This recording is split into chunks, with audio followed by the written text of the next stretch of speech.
Hey, this is Soldier 7 here, reporting for Right Wing Federation. As you see, I'm doing a video on protests.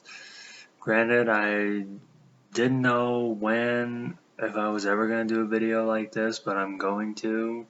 I kind of wanted to get it off my chest, and I know this may not be the best time to do it, given what's going on and everything right now, but as you know, this video, as you see right here, is going to be about protests, comparing two types of protests, one that started last year and one that started this year, and that is the protests in America and the protests in Hong Kong. And I guess, the topic of this video is, as you see, why compare some of the protests in America to Hong Kong? I don't know. I really don't. Now, just to keep in mind, I have covered the protests in Hong Kong since it kind of blew up last year and everything. I mean, you can say it started long before that, like during the umbrella movement and so forth, but nevertheless, last year is when it really started to take off or just blew up. So yeah, there's that. Then there's the protests in America. And when I mean the protests in America, I'm really referring to, the Antifa and so forth and Black Lives Matter. And when I say why compare some of the protests in America to Hong Kong, well, really, I don't know why should we. Because here's the thing.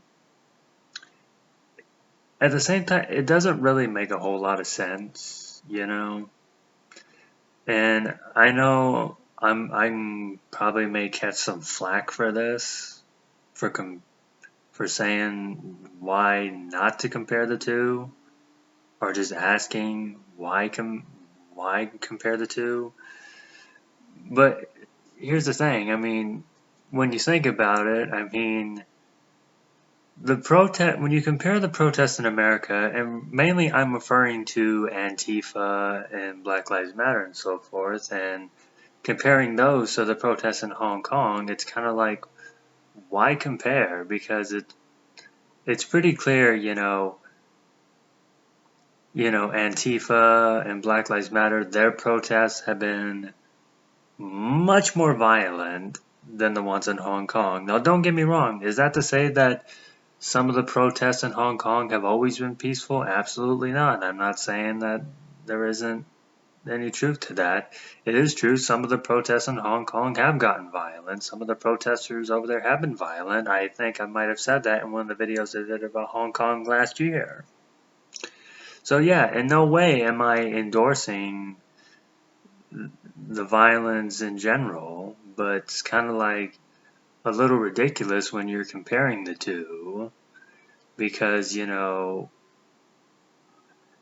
I don't really know if I have the right words, but it's kind of like, it seems like, because it's like, I don't know, I guess the best way to put it is, well, I don't think all the protests in America are violent, mainly referring to the Antifa and Black Lives Matter. I mean, there has been some non-violent protesters, which, okay, that's fine, good for them, as long as they don't, go and tear shit up and whatever. I mean, whatever, what the fuck ever, go protest, whatever, just do it peacefully, whatever.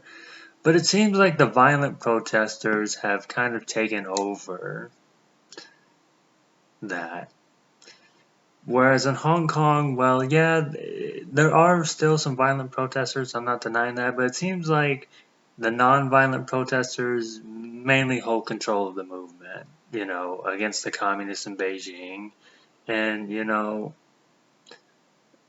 mean, I don't know, I mean, in Hong Kong, it's pretty scary right now, I mean, given the new laws that have been passed, but yeah, I know I'm gonna catch some flack from certain people, whatnot, well, what the fuck ever, don't care. But anyway, I don't want to make this video too long, so that's all I'm just going to say for right now. But yeah, the comment sections are open.